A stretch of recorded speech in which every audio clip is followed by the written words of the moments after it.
Hi, cavitation. What is it? So let's go to my website, www.pumpfundamentals.com, go to the visual glossary, and then go to the side menu down to cavitation. Here we are.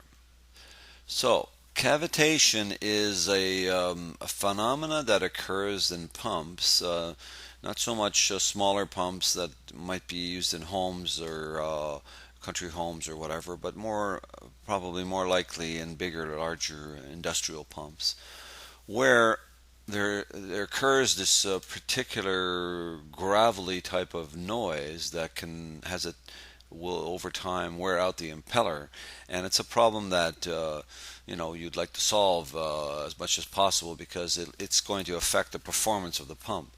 So let's like take a look at let's listen to the noise first. I have a little caption here. There we go.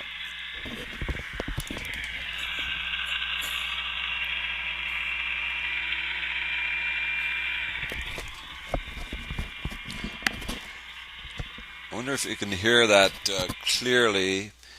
The noise that you hear, that grinding, gravelly, crackling noise, is cavitation. It's very characteristic. Now there are other types of noises that pumps make, like can lead to maybe confusion.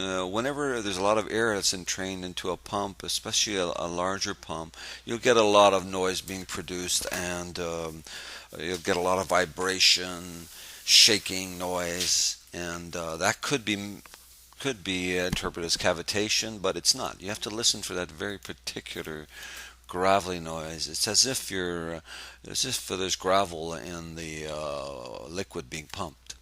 So how does it occur?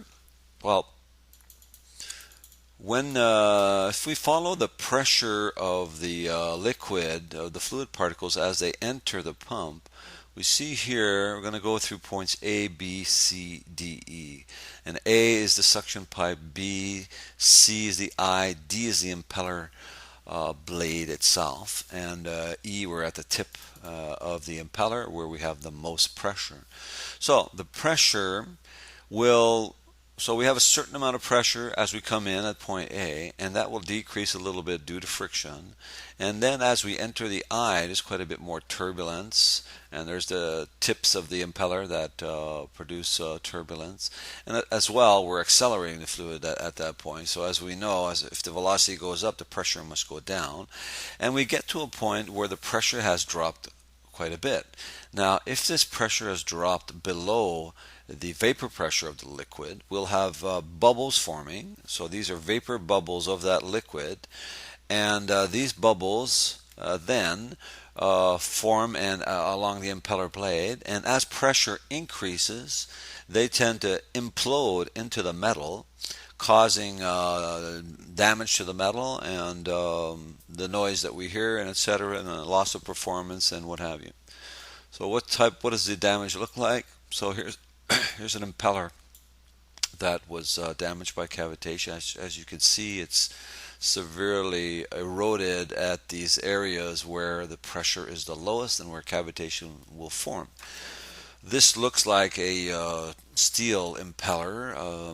Steel is not the hardest metal that you can get. So if this had been made out of stainless steel, probably the damage would have been quite less. So that's always an option that you have when you buy a pump, whether the type of material of the impeller blade. But regardless, you want to solve the problem at the source and not get cavitation to start off with. So I talked here about vapor pressure. So what is vapor pressure? Let's look at that so that we're on the same page. Let's go down to vapor pressure. Okay. Let me see here. This little diagram. There we go. Sorry about that. So let's take a look at a fluid particle at a certain pressure and temperature. This is what this is showing here. So this could be any pressure and any temperature. So there's two ways that I can boil a liquid. One way is the traditional way. If you've got a pot of water on your stove and you put it on, you turn the knob on, whatever, and the temperature will increase to at a point where the liquid would boil. So the way this shows up on this little graph here is that we're going to be at on a horizontal line because the pressure is not changing. We have atmospheric pressure, and we're just increasing the temperature.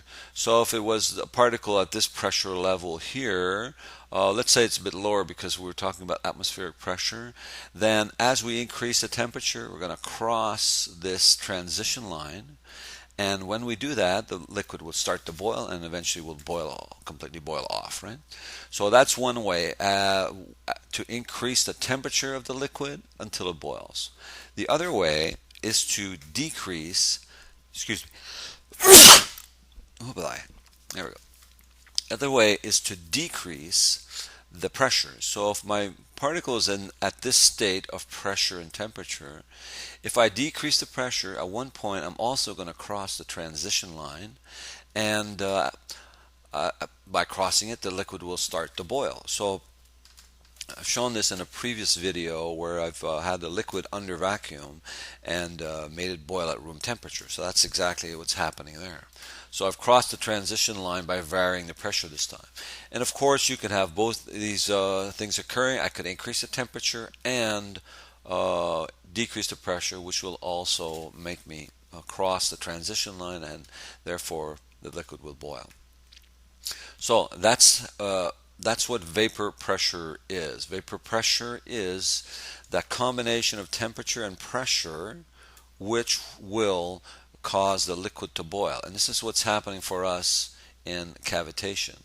This point here becomes so low in pressure that we have dropped the pressure to a point for that specific temperature of the liquid where we're going to get vapor bubbles.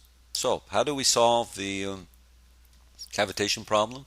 Well, we could decrease the temperature, but typically that's not practical. In industry, typically what we have is we're typically moving liquids, water, all kinds of chemicals, whatever. They're usually at a fairly high temperature, certainly above 100 degree Fahrenheit. So that they need hot liquids to make sure the reactions that occur properly that they're trying to get. So typically lowering the temperature is not an option. But you could raise the pressure at the inlet, and this would cause this whole curve to go up. Therefore, when the pressure drops, it would not drop sufficiently low to cause vapor pressure. So that's cavitation in a nutshell. I'm going to leave it at that. And if I see comments asking for more or different information, well, I'll see what I can do. So bye-bye, and take care. 3 men are waiting to be hung: a priest, a lawyer, and an engineer. The priest steps up. He's asked, "Father, any last words before you die?" "No, my son," he says. His head goes in the noose, and the hangman pulls, but the equipment fails. "God's almighty grace," cries the crowd, and he is saved. The lawyer steps up and is asked, "Any last words?" "No, let's just be done with it," he says. The hangman pulls and nothing happens. Another sign from God. The crowd exclaims. Both men are released into a welcoming crowd. The engineer steps up and is asked, "Any final words to say?" "Well, as a matter of fact," he says, "the reason it's not working is that bolt up there is